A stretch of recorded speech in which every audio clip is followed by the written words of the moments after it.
I didn't want to get, I was coughing, and I had like, it's like, I was very congested, and I'm like, it's not going to sound good, and I don't want to get anybody else sick. Good choice. Good choice. We like communication. I was like, no, I was like, I'm sorry. Much better now. Yeah, I'm feeling a lot better. Medicine is amazing. Medicine is amazing. It's cool. Herbal medicine. Oh, ooh, all right.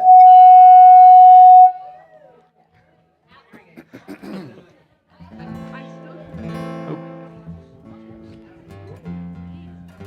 Podium mic on? All right, good evening. Now We are going to start out with a couple guitar songs here. I Could Sing of Your Love and Come, Now's the Time to Worship.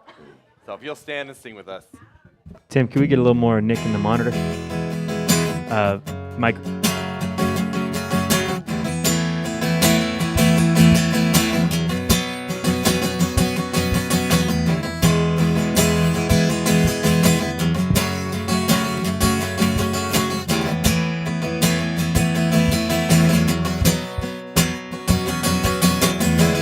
Over the mountains and the sea, your river runs with love for me. And I will open up my heart and let the healer set me free. I'm happy to be in the truth, and I will daily lift my hands, for I will always sing of when your love came down.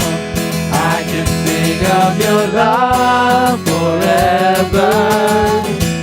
I can sing of your love forever. I can sing of your love forever. I can sing of your love forever.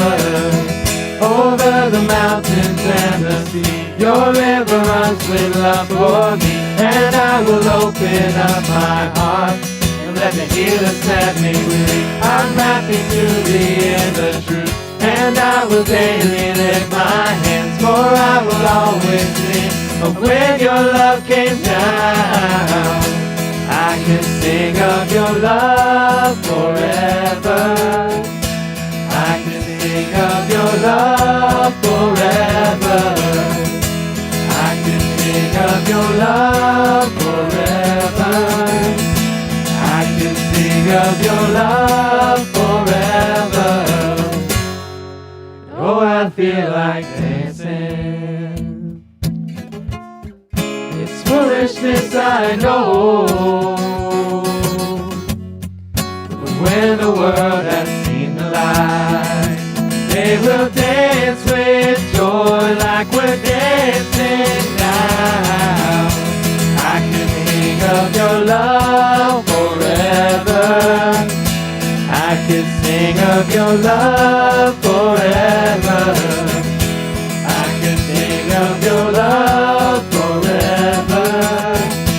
I can sing of your love forever. All right, we got Come, Now it's Time to Worship.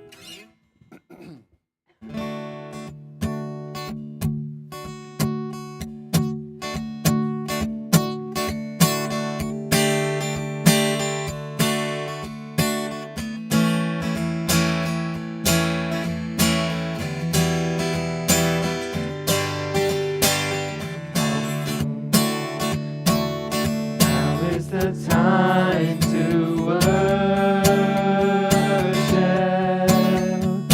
Come.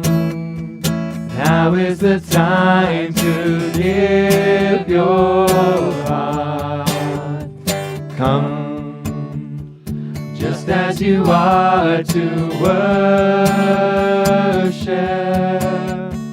Come, just as you are before your God.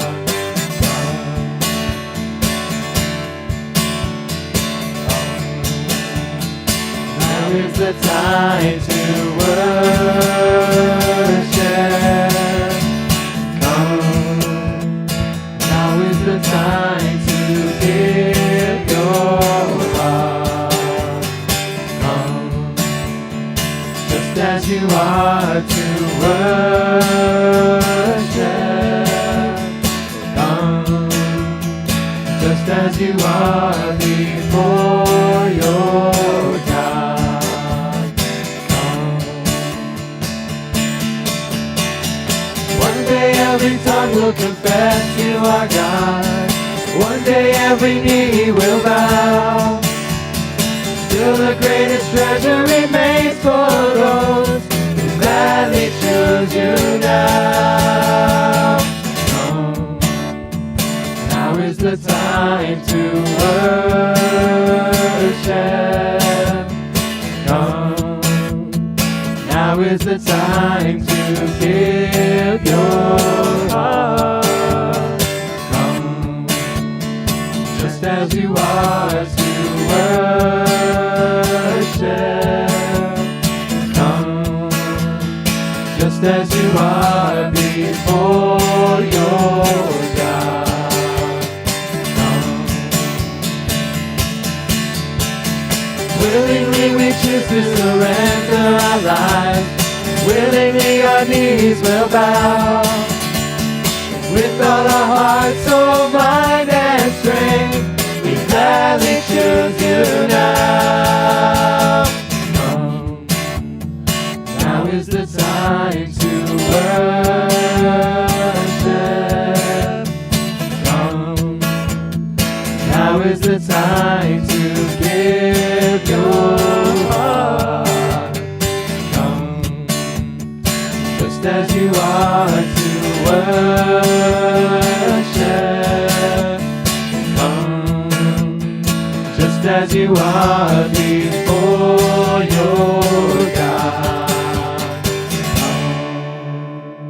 All right, we've got Get Right Church.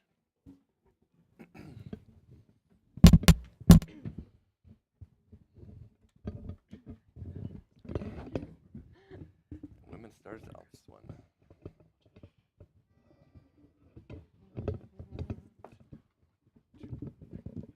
Get right, church, and let's go home. Get right, church, and let's go Get right, church, and let's go home. Get right, church. Oh, yeah. Get right, church. That's right. Get right, church, and let's go home. I'm going home on the morning train. Well, I'm going home on the morning train. I'm going home on the morning I'm going home. I'm going home on the morning train. Evening train might be too late. Well, evening train might be too late. Evening train, Oh, yeah. evening train. That's right. Evening train might be too late. Back train and get your load. Well, back train and get your load. Load. Back train. Back train. Back train and get your load. So get right, church, and let's go home. So get right, church, and let's go Get right, church, and let's go home. Get right, church. Get right, church. Get right, church, and let's go home. God, everything's all right. Everything's Everything's all right in my Father's house. Whoa, In my Father's house. Whoa, In my Father's house. Everything's all right in my Father's house. Where there's joy, joy, joy. Come and go with me to my Father's house. Oh, to my Father's house. Oh, to my Father's house. Come and go with me to my Father's house. Where there's joy, joy, joy. Jesus is the way to my Father's house. Whoa, to my Father's house. Whoa, to my Father's house. Jesus is the way to my Father's house. Where there's joy, joy, joy. There are many rooms in my Father's house. Whoa, in my Father's house. Whoa, in my Father's house. There are many rooms in my Father's house. Where there's joy, joy, joy. Peace and happiness there in my Father's house. Oh, in my Father's house. Oh, in my Father's house. Peace and happiness there in my Father's house, where there's joy, joy, joy. You'll be seated.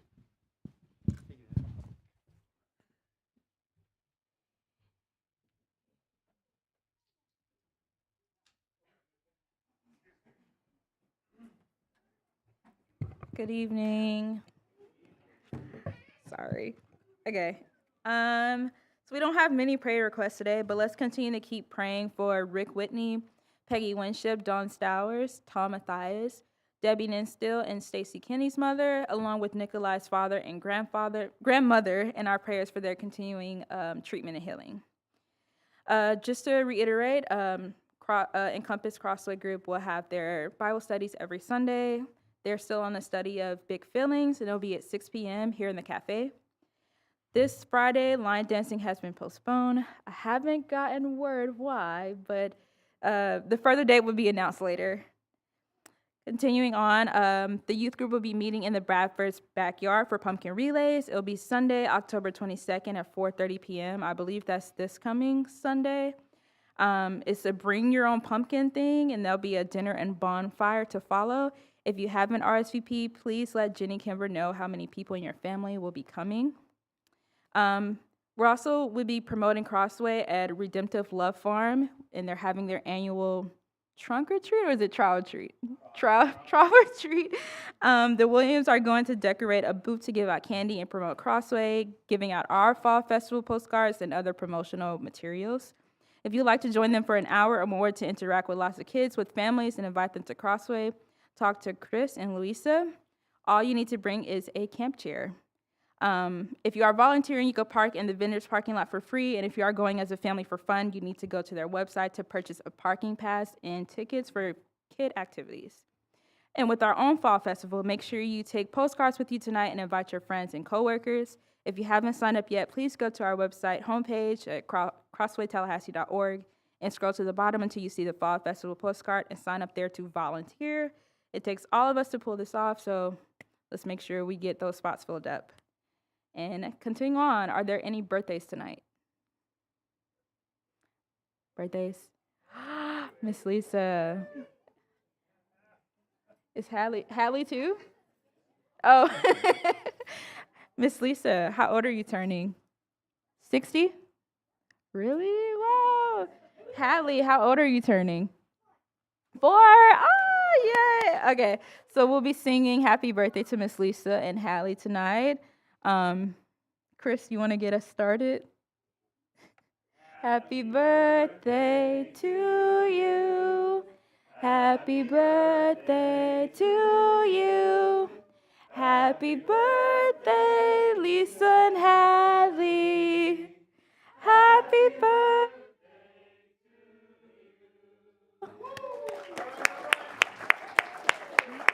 Okay, and now any anniversaries this week or last week or next week? No? Okay, so let's go into a 5-minute fellowship break.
Hello. Oh, there it goes. If you guys can go ahead and get into small groups, we will end up being in small groups. We'll start with a big group discussion at first, and then we'll graduate to a smaller group. Oh.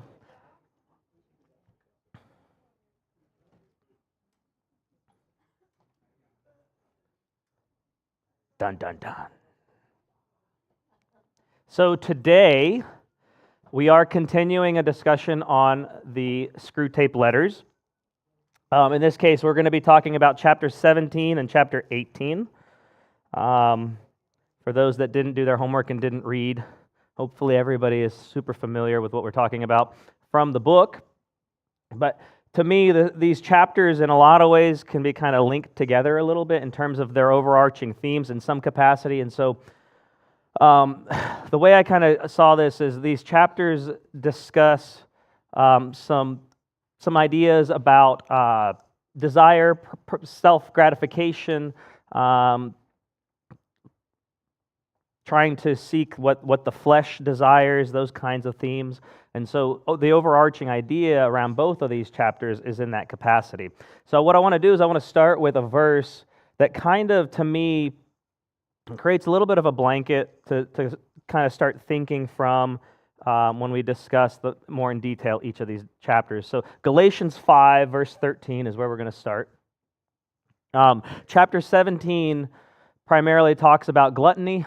More specifically, it discusses gluttony with regards to food, and we're going to talk about a little bit more in depth regarding other ways that we can find ourselves to be gluttons. And chapter 18 is talking about sexuality and sensual gratification and marriage, those kinds of talks. So Galatians 5, verse 13. You, my brothers and sisters, were called to be free, but do not use your freedom to indulge the flesh. Rather, serve one another humbly in love. For the entire law is fulfilled in keeping this one command: love your neighbor as yourself. If you bit and devour each other, watch out, or you will be destroyed by each other. So I say, walk by the Spirit, and you will not gratify the desires of the flesh. For the flesh desires what is contrary to the Spirit, and the Spirit what is contrary to the flesh. They are in conflict with each other, so that you are not to do whatever you want. But if you are led by the Spirit, you are not under the law. The acts of the flesh are obvious: sexual immorality, impurity and debauchery, idolatry, witchcraft, hatred, discord, jealousy, fits of rage, selfish ambition, dissensions, factions and envy, drunkenness and orgies, and the like. I warn you, as I did before, that those who live like this will not inherit the kingdom of God. To me, as I was reading these chapters, this section popped out. And the idea of, we so often, at least I find myself in a place in my life where so often I can find very blatantly how I am living opposite of what the Spirit wants me to be doing. Or if I look back in my past, how I lived so directly opposite to what the Spirit is doing.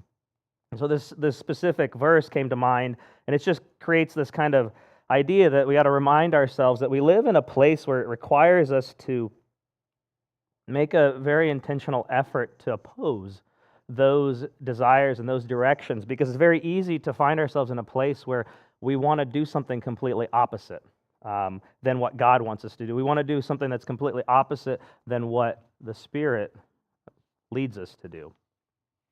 Chapter 17, a little summary of chapter 17. Screw tape reminds Wormwood about the efficacy of using gluttony to trap souls.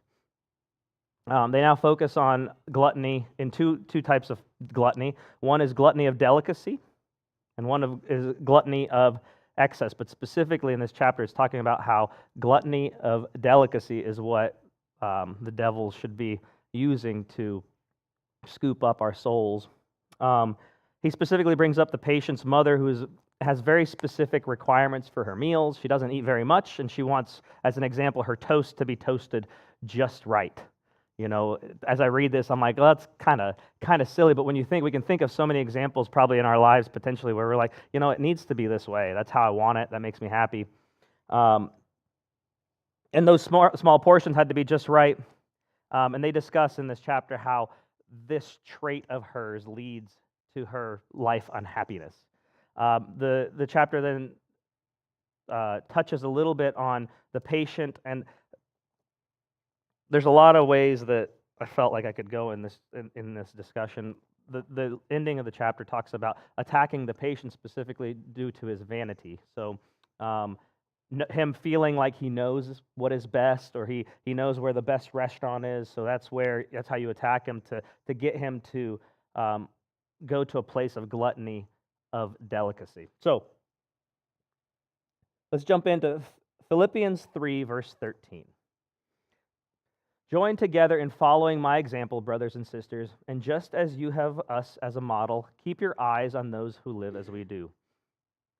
For as I have often told you before and now tell you again, even with tears, many live as enemies of the cross of Christ. Their destiny is destruction. Their God is their stomach, and their glory is in their shame. Their mind is set on earthly things, but our citizenship is in heaven. So I got thinking about what parts of gluttony, how can I find myself or gluttony in my life? And specifically when talking about this concept of gluttony of delicacy, something that I am very particular about, or something that I've gotten to a point where I'm like, I need it that way, and I thought lucky goat. I think I spent, between my wife and I, we spent, I don't know, $30 on coffee today, just today. I don't know, maybe it was ridiculous. But Gym Force is right down the road from Lucky Goat. I make my Lucky Goat in the morning, sometimes 2 cups because it just depends on the day. Then midday I have a Lucky Goat, and then I go to work, and oftentimes I get to a point in the middle of the day, either after I finish working with the little Rugrats, or I know I'm about to work with the little Rugrats. I'm like, I need something. I need a Lucky Goat. I need another coffee, my Ethiopian Artie with honey and cream. I mean, I am a little bit afraid to find out how much money I've spent on Ethiopian coffee from that place. In fact, to the point where I remember when the cup was only $2. It's not $2 anymore. It's double that. So we've been doing it a long time. The coffee chain, or I guess it's a chain, almost a chain now, was started by one of the parents that was at Lucky Goat. So they used to deliver me. They'd bring me a Coach Nick's coffee mix or whatever before they even had the storefronts. So Lucky Goat is one of those things that I'm like, this is something I've started to depend on, that it dictates how my mood is.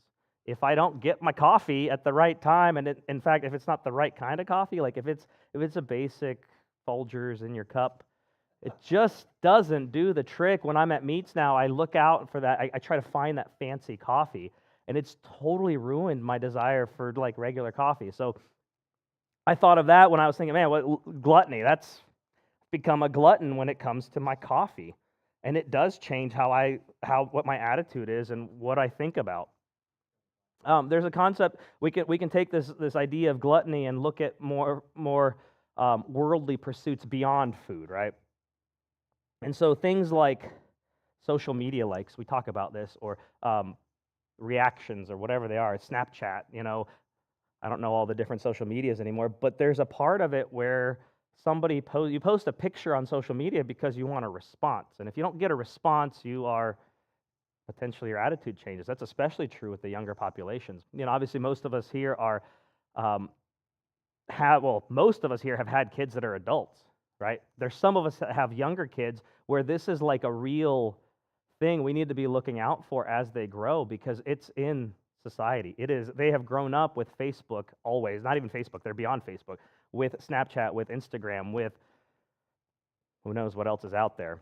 And so it's something we got to be aware of. But the idea of being gluttons for likes, for responses. Here and there, I've run into people where they might be pursuing like their 5th or 6th degree.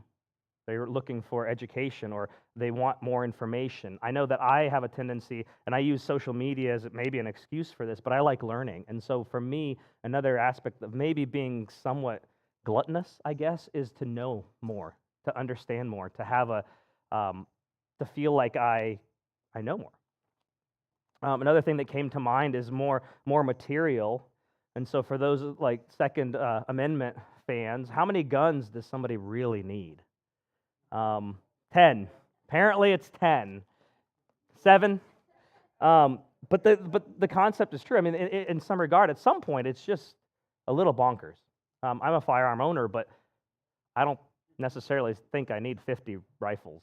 How many cars should a household have?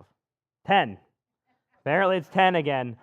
I did a quick search, and I wish I didn't write the date, but the average American household has 1.79 cars. I actually think it might be more than that. I was thinking about this. Our house was built in 1983, and it's got a single car garage, which suggests to me back then people had one car versus 2 cars. Now most houses that are built have double car garages, or at least a parking spot for a second car.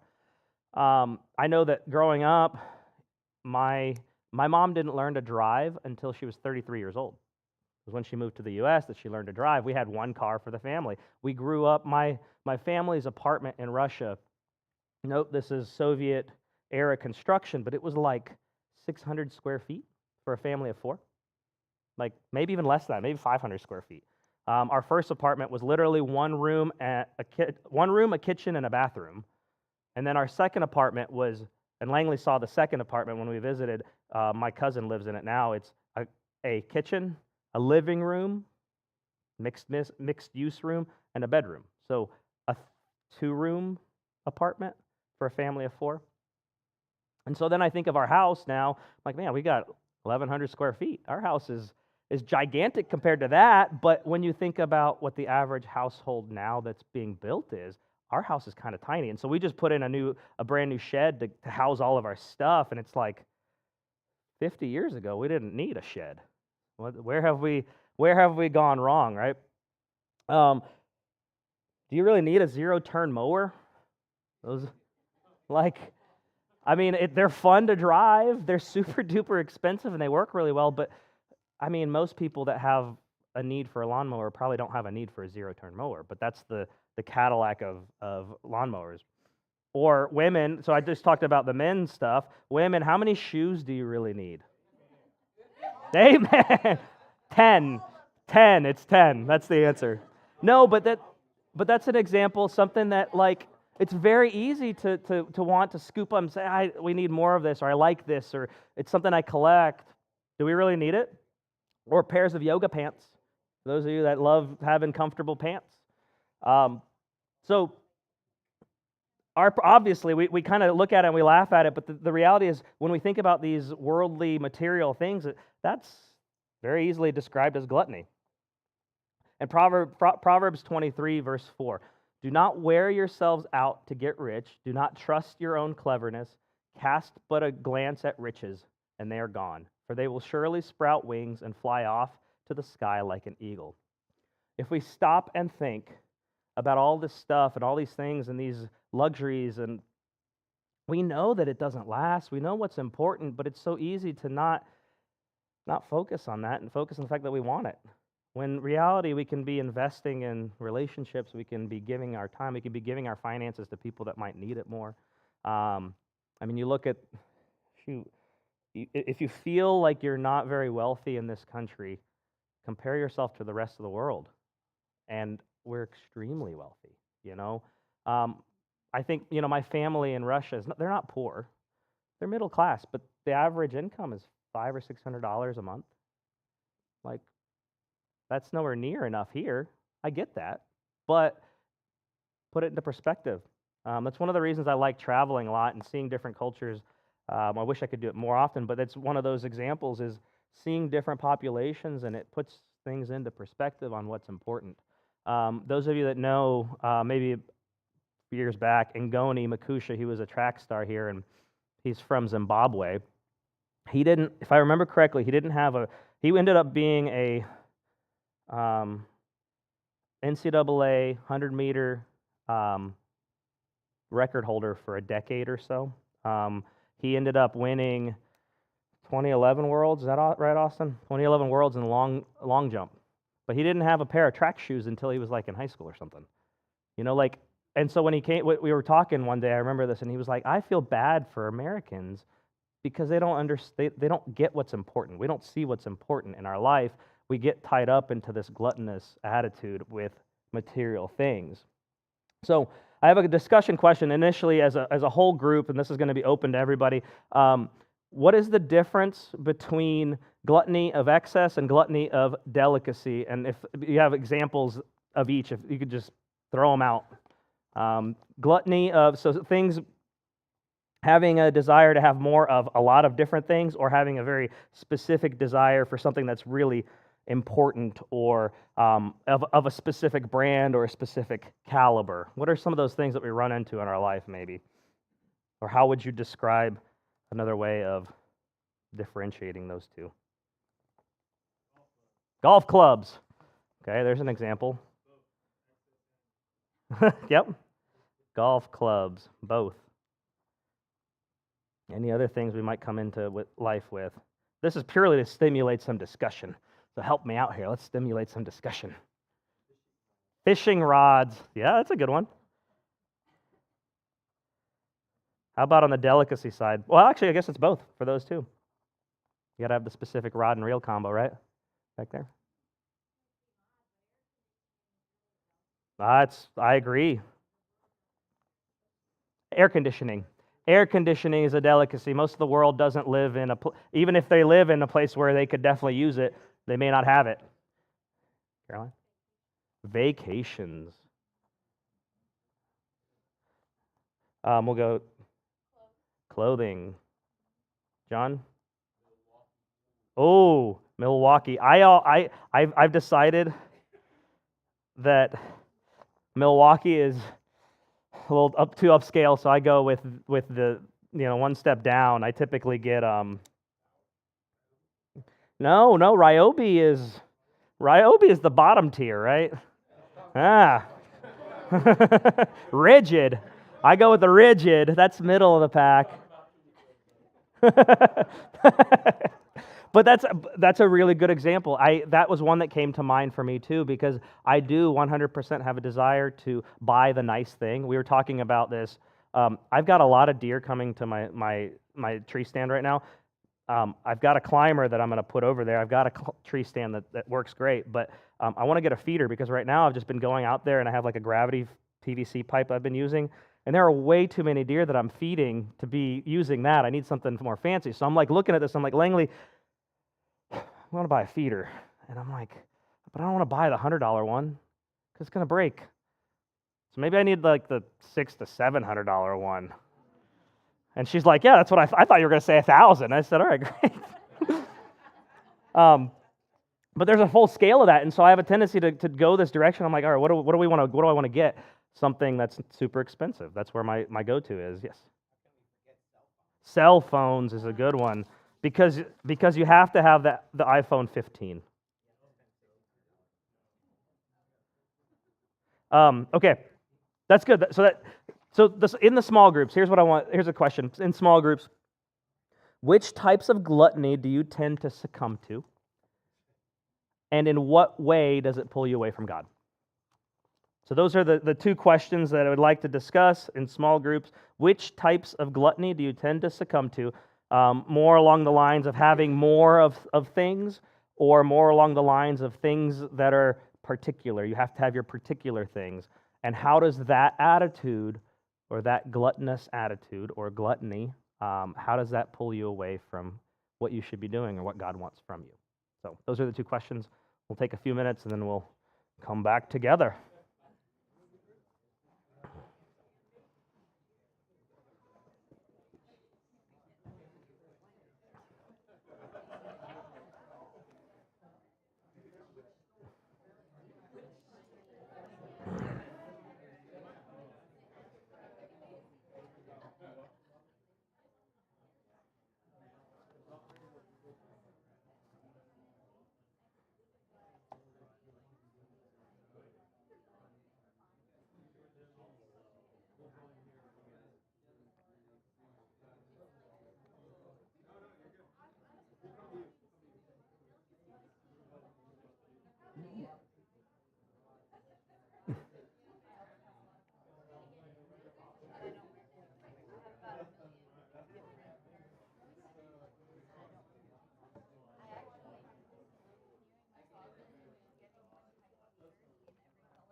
About another minute or so.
All right.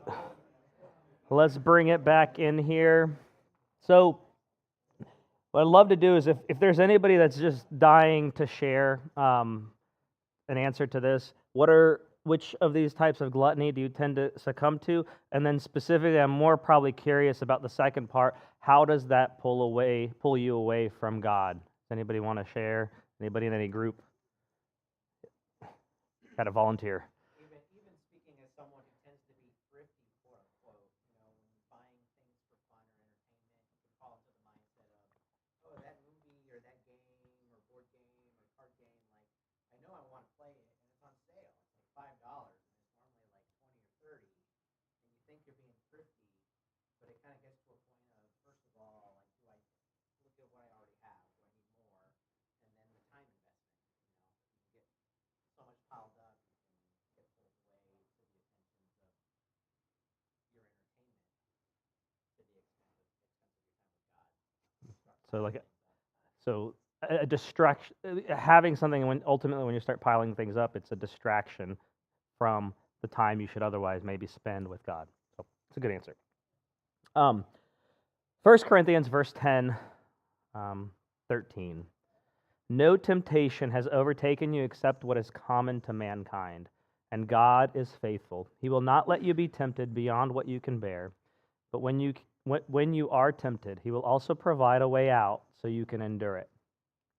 There's no doubt when we're talking about gluttony in the next chapter too, when we talk about sexuality, this is talking about self-control or a lack of self-control. And the Bible says that God has given us or built us with a spirit of self-control. He's given us a way, if we come across a situation where we are tempted to pursue sin, He's given us a way out. And I was thinking about this. I have a tendency to go to a point where it's like, if there's a problem, the solution is either A or B, So we've got a lot, both Langley and I's cars have had some issues that need to be tended to, and I've been getting quotes today, and I'm like, I don't like the quotes that I'm getting. It's expensive. And the go-to, it would have been very easy for me previously to, okay, so we have like a $2,000, $2,500 repair we got to do on her car. And I'm like, bought the car for like $12,000. I don't know what I could sell it for, but $2,500 is a lot. Maybe we should buy something more dependable instead. We can just go ahead and get rid of it, And before I would have said, all right, let's just buy a new car. We'll finance it, not a big deal. So you trade a $2,500 issue that could be fixed, and then the car would run well for a lot longer, for a $35,000 or $40,000, a $50,000 vehicle that then you tie yourself into for the next 6, 7, 8 years. That would have been the mindset I would have had before. So the solution is like you either kind of suck it up or you buy the car. Well, the reality is there's a gradient in there. I could repair the car, suck it up, repair the car. I could do it myself. Time is an issue, but I could figure it out. Ron told me I don't want to do it myself, which is probably true. But I did rebuild an engine one time. So, but then if it did come to a point where I'm like, no, I want to replace the car. Well, I don't have to buy a $50,000 SUV. I could step up. You know, so there's not necessarily, it's not purely that there's a or B. And the thing that I thought about with this in these scenarios when we're dealing with gluttony or with a lot of other issues is we are supposed to be able to look at it from a point of self-control as adults. Children act on impulse. Adults look at situations and problems, analyze them, and come up with solutions based on principles and not emotion. So in small groups, continuing on what we just talked about regarding gluttony, what is a solution to combating your form of gluttony that is not your first go-to or emotional thought? Well, just stop doing it. Is there something else that may be more productive to overcome said gluttony? Or it can be any sin that we're referring to. You know, it's very easy for somebody from the pulpit to say you should not do X, Y, or Z.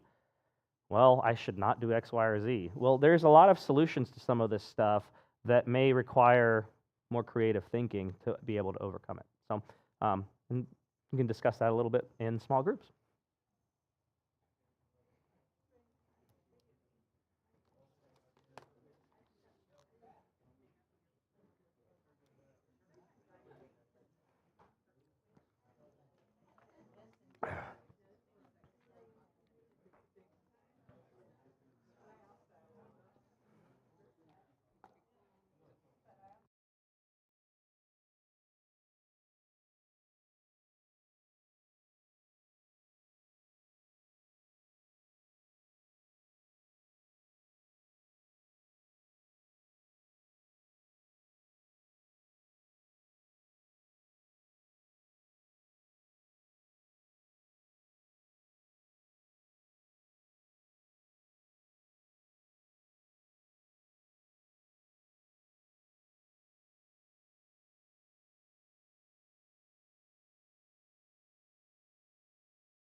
About another minute and a half.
All right.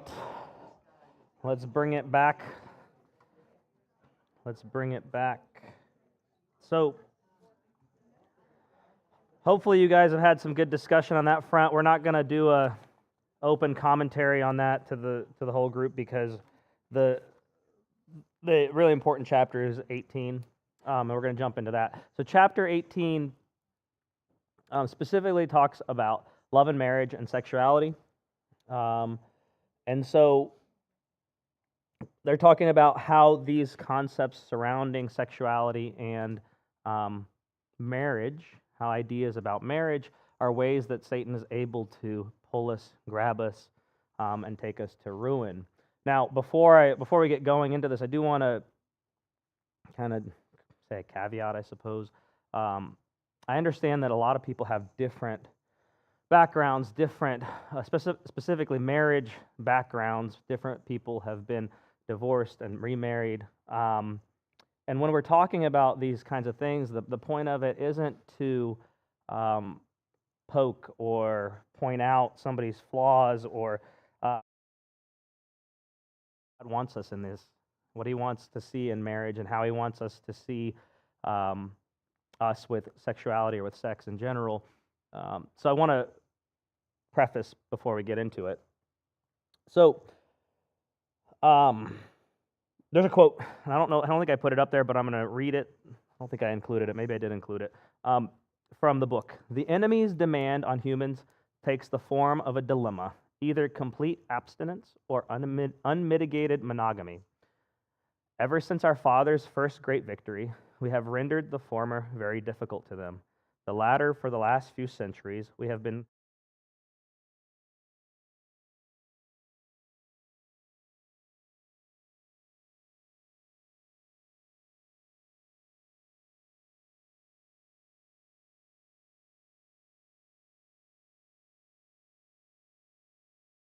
permanent, and that a marriage which does not do so is no longer binding. And so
if I do X, Y, and Z for you, you do A, B, C for me.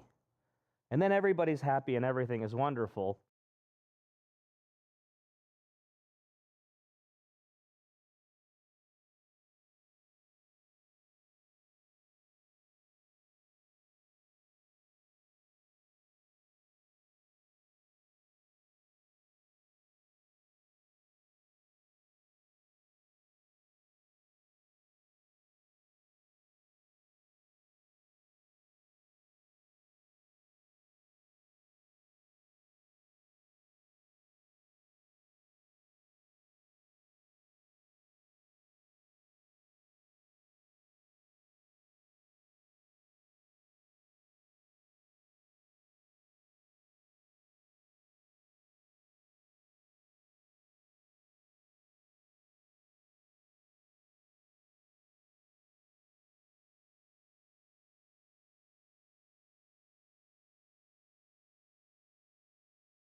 Um, well, you guys said that you love each other.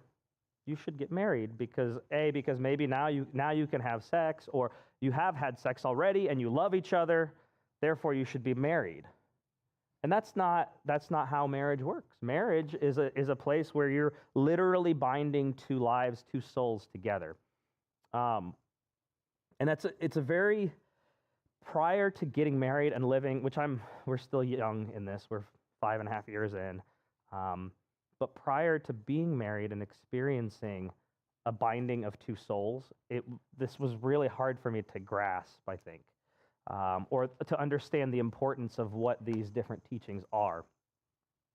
The idea that I think of marriage is I give 100%, and Langley gives 100%, and then we're in a place that we're supposed to be. Irregardless of what, I give 100% if she gives me 90%, but I still give 100%. But the reality is, if both people are giving that 100%, then the marriage is the way it needs to be. It's not a contract. It's not about being with the person that you're the most infatuated with, or that you fell in lust with. Is it I fell in love with them, or did I fall in lust with them? It's not the person with whom you have children, although the whole premise of marriage, sexuality, God's design is propagation of humanity in the correct way. But it's not purely the person that you're supposed to be with because you have children with them. Don't take that out of context. It's not that you can have children, or you should have children and then not get married. That's not what I'm saying. But the definition of marriage isn't the person that you have children with. It's not simply the person that you live with, although society now has gotten to this point where most of our peers that are our generation, you date for a little bit, you move in together, cohabitate, you have the same house, because you got to figure out if you want to live with that person for the rest of your life, right? And then you have to figure out if sexually you fit, right? Because that's the measure of whether you should be married or not. If you are sexually, if you fit, that's not true. That's not what marriage is supposed to be. I was recently ran into one of my old athletes, and he did gymnastics years ago with us. Now he's got a career. He's 25-ish, 26. And I ran into him, and it was interesting. I was talking to him, and he's got a new girlfriend that he's been dating for getting serious with. And he said, we're in such a different place than I've ever been in with a relationship. There is no jealousy. There is no emotional roller coaster that we fit into.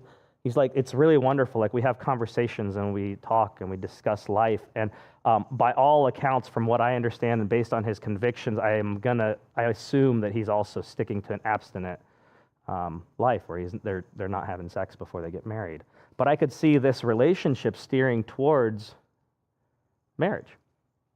I think back to Langley and I, as we were first dating, and she moved to Central Florida, and this is part of the process, I think, that God kind of created in so many ways.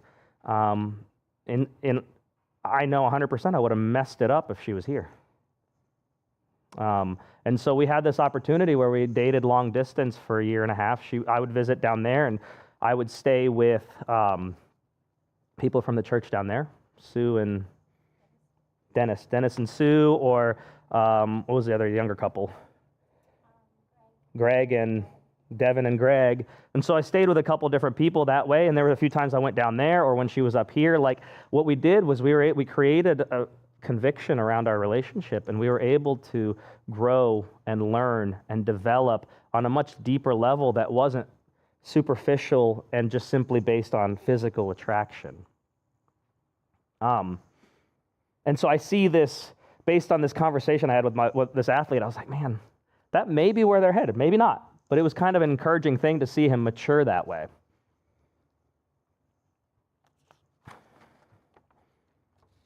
So let's talk about this idea of being in love. In small groups, how does the idea of being in love, actually I'm going to read it from up there. How does the idea of being in love as the measure for whether someone should marry affect how marriage is looked at in Western culture? Hopefully that kind of makes sense. How does the idea of if you are in love, you should be married, how does that skew marriage in our culture?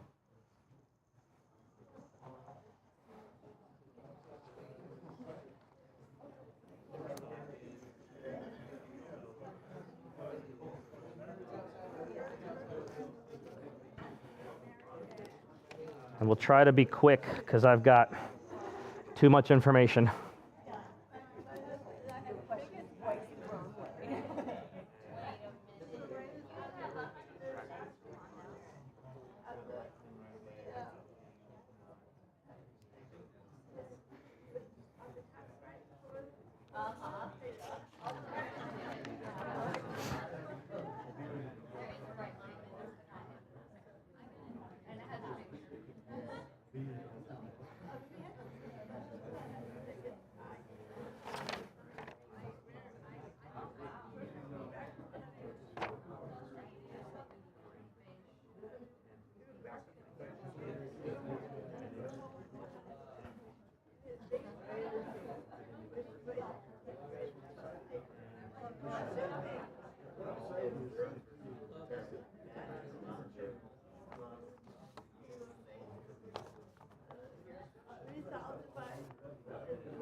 About another minute.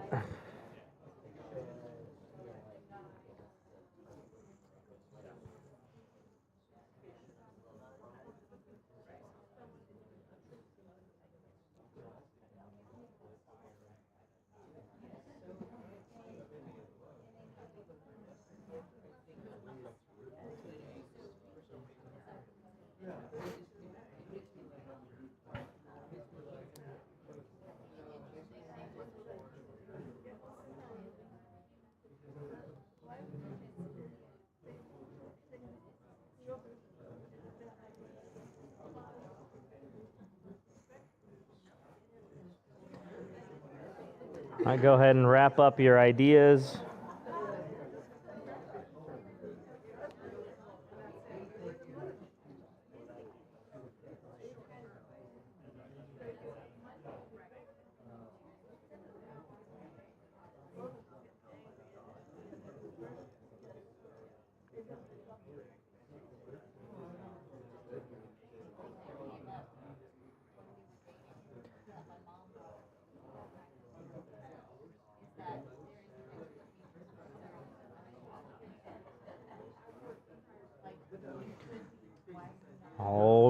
Let's bring it back. Let's bring it back.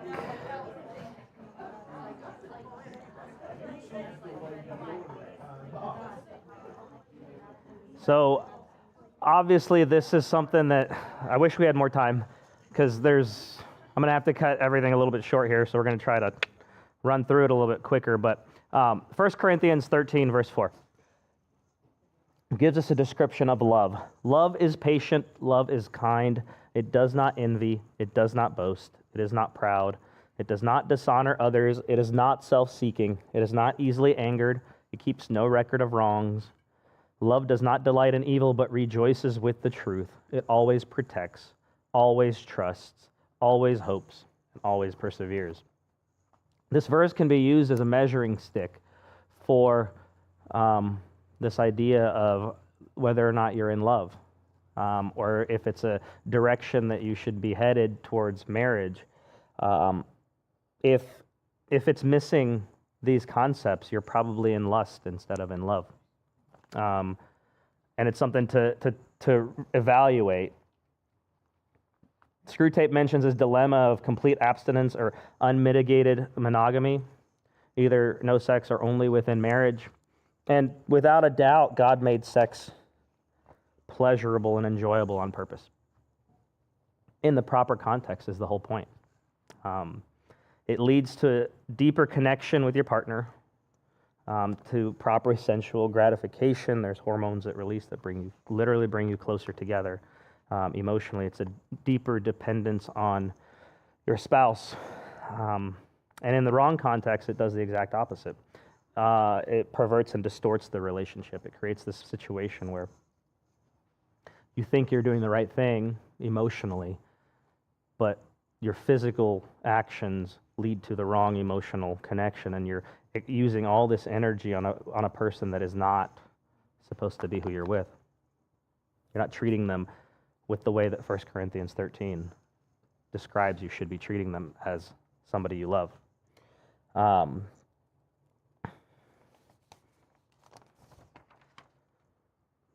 Culture teaches us that we should have the ability to experience sexual gratification without commitment of marriage or outside of the confines of marriage.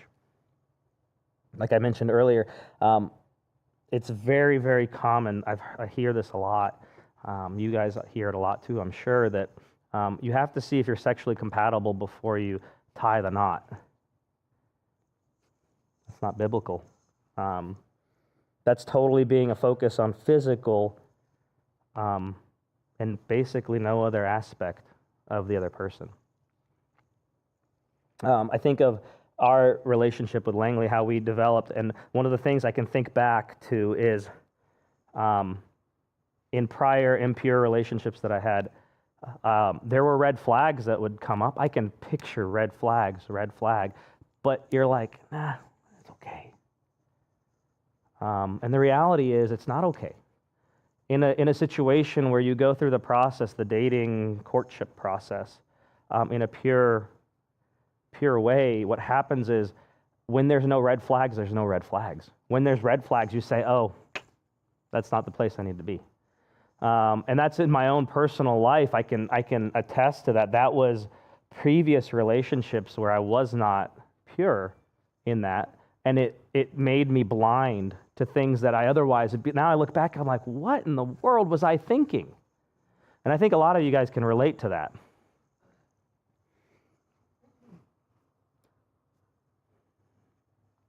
Let me see where I want to jump here.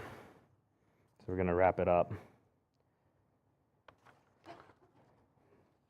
Ephesians 5. I think you got to go a couple slides. Ephesians 5, verse 22. Wives, submit to your husbands as you do to the Lord, for the husband is the head of the wife, as Christ is the head of the church, his body, of which he is the Savior. Now, as the church submits to Christ, so also wives submit to their husbands in everything. Husbands, love your wives, just as Christ loved the church and gave himself up for her to make her holy, cleansing her by washing with water through the word, and to present her to himself as a radiant church, without stain or wrinkle or any other blemish, but holy and blameless. In the same way, husbands ought to love their wives as their own bodies. He who loves his wife loves himself. After all, no one ever hated their own body, but they feed and care for their body, just as Christ does the church. And this is one of the, I guess, debated sections when you talk to somebody that doesn't believe in God, does not agree with the Bible. They'll say, well, it's sexist. It tells that women are subordinate. But they don't read the next section. They don't read the next verse. And I think in here we expose that next section pretty commonly. But it's a pretty dang tall order. And this description, bringing somebody up that's pure, making them pure, making them radiant, making them without stain or wrinkle, bringing them and creating, helping facilitate a situation where that person is the best that they can be. The way that Christ looks at us, the way that God looks at us as something special and amazing and worthwhile, something that He loves without condition is amazing, and that's what we should be aiming for. How do I want to wrap this up? I've come across this in church circles. The idea of talking about sexuality or sex seems to be kind of taboo. It's very easy for somebody, especially that is maybe years beyond a situation. They've been married for 40 years. They don't have any, or 50 years. They haven't had potentially the struggle of lusting. They haven't had a sexually immoral existence for a very long time. It's hard to relate to that. And so it's very easy to as a church, in a church leadership position, to create a situation where you're prodding a finger and you're saying, you're a sinner. Or at least that's how it's very easy for somebody coming into the building that has a different past than what God intended to feel. And that's true. I've had conversations with several people where, like, I can't live up to that. Not because I don't want to live up to that, but because my past doesn't let me live up to that. I can't go back in time and pick take me back. I would love to make different decisions in my past, but I can't. How do I reconcile that? You're telling me I don't go to heaven if I am sexually immoral, that I'm a sinner, that is what the Bible says. But that's not exactly what it's meaning. What it's meaning is that if you continue living in that life. I think the last question that I want to kind of bring up and discuss is, how can somebody, this is the part 2 of the small group, that one. How can someone with a sexually immoral past not be bootstrapped by their past and become pure and present in the future? That'll be the last question that we talk about.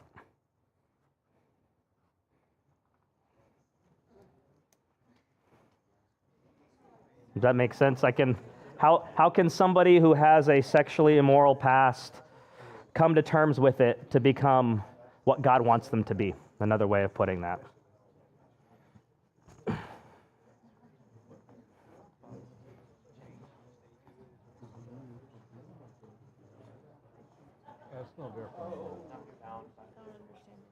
How can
All right.